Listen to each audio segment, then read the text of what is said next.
Shalom Pak Pendeta, saya mau bertanya tentang sakramen. Di dalam Alkitab ada 2 sakramen, yaitu baptisan dan dengan pernikahan. Tapi saat ini gereja mengadakan sakramen sidi. Apakah kita harus melakukan sakramen sidi? Sidi berarti bertanggung jawab sendiri dengan dosanya. Terus dosa yang sebelum sidi itu orang tua tanggung.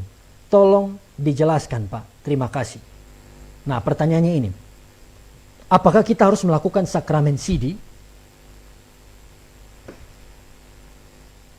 Saya harap saudari yang bertanya ini juga mengikuti, menontonnya. Bahkan bagi setiap Bapak Ibu Saudara-saudara yang mengikuti, saya setuju, saya percaya ini kita lakukan ini. Karena ini adalah saudara sistem yang dibangun oleh gereja, khususnya gereja Protestan. Sudah ratusan tahun sistem ini. Kalau kami dari gereja karismatik punya sistem kami sendiri. Tetapi di saudara-saudara yang berjemaat di gereja Protestan, saudara yang lahir bertumbuh di dalam gereja Protestan, kalau di daerah kami itu Gemit, gereja Masih Injil di Timur, maka saudara juga perlu melakukan ini.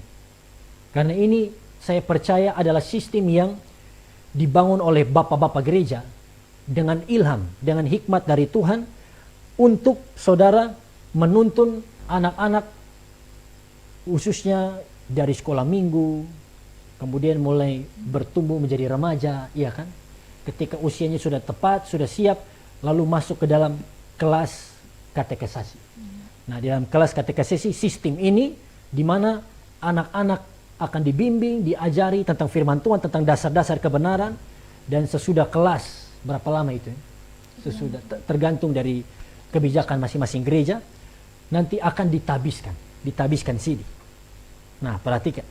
Sakramen sidinya itu baik, itu harus kita ikuti karena kita ada di masing-masing gereja kita, kebijakan gereja kita. Kebijakan masing-masing gereja. Tetapi kalau istilah ini sidi berarti bertanggung jawab sendiri dengan dosanya, terus dosa yang sebelum sidi itu orang tua tanggung. Tolong dijelaskan Pak. Nah ini mungkin hanya keyakinan, iya kan? Seperti orang-orang tua kita zaman dulu pakai istilah ini untuk buat anak-anak muda, anak-anak remaja ikut katekesasi dan bisa ditabiskan sidi. Padahal tentu menurut kebenaran firman Tuhan, saudara, Alkitab dengan jelas mencatat bahwa semua manusia telah berbuat dosa dan dosa kita masing-masing itu ditanggung kita sendiri.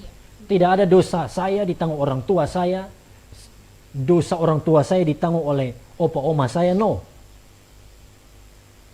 Tetapi dosa kita itu adalah tanggung jawab kita masing-masing. Dan firman Tuhan dengan jelas mencatat, kalau kita percaya Yesus, kalau kita berikan hidup kita pada Yesus, terima Yesus dengan iman, amin. Dan biasanya ini tentu hanya bisa dilakukan oleh anak-anak yang mulai bertumbuh, anak-anak yang mulai remaja dan dewasa, mulai mengerti kebenaran, yang bisa mengerti. Kalau saudara lihat seperti anak-anak, kalau Elo ini masih 6 tahun ya tidak bisa.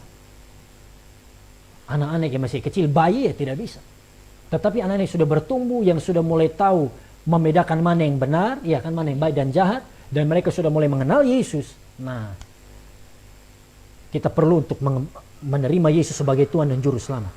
Dan itu saudara dengan berbagai macam sistem, mau di gereja Protestan, gereja Katolik, gereja Karismatik, gereja kami, gereja Pantekosta dan lain sebagainya. Intinya adalah kita percaya Yesus dengan hati kita, Amin. Menerima Tuhan Yesus dengan iman, mengaku dengan mulut kita, maka kita diselamatkan. Amin.